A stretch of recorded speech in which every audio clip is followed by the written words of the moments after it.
Before She Loves You and way before Hey Jude, there was From Me to You, the Beatles' very first #1 hit on the official UK charts.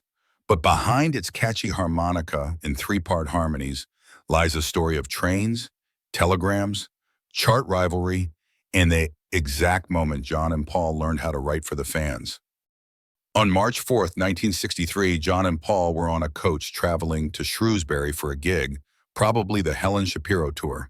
They were reading the New Musical Express and noticed the paper's fan letter column titled From You to Us. Paul quipped, "How about switching it from me to you?"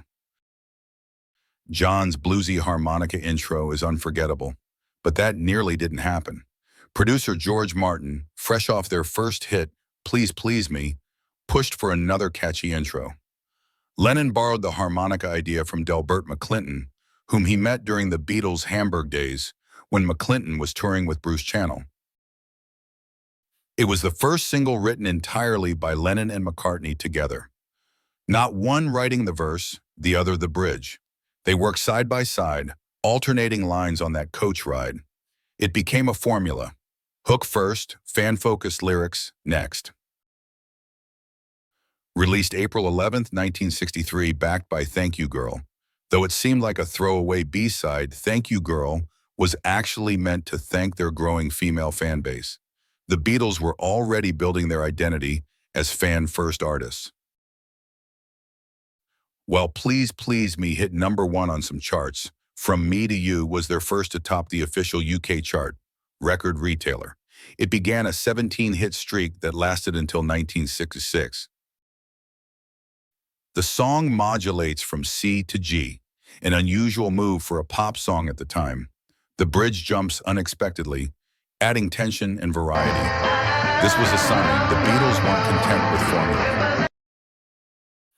In June 1963, American rock singer Del Shannon became the first U.S. artist to cover a Lennon-McCartney song when he released his version of From Me to You. It was also the first Beatles song to chart in America, though only at 77. Listen closely. Paul sings a high third harmony above John and George's parts, especially into the chorus. This was one of their earliest uses of three-part harmony on a single, inspired in part by the Everly Brothers. Capitol Records in the U.S. passed on releasing the song. It was eventually issued by the tiny label VJ Records, but without promotion, it didn't take off. It wasn't until Beatlemania exploded in '64 that it got the attention it deserved. Years later, Lennon called it a job song, meaning it was written to order, for a purpose. Yet he admitted, "It has some good lines, but I'd rather sing something with a bit more guts." Even Paul later said it marked their transition from clever to truly emotional songwriting. From Me to You doesn't often top Beatles lists, but it should.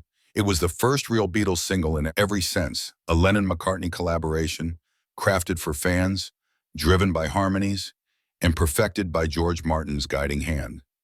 It marked the beginning of the Beatles' dominance and their obsession with always writing something better next time.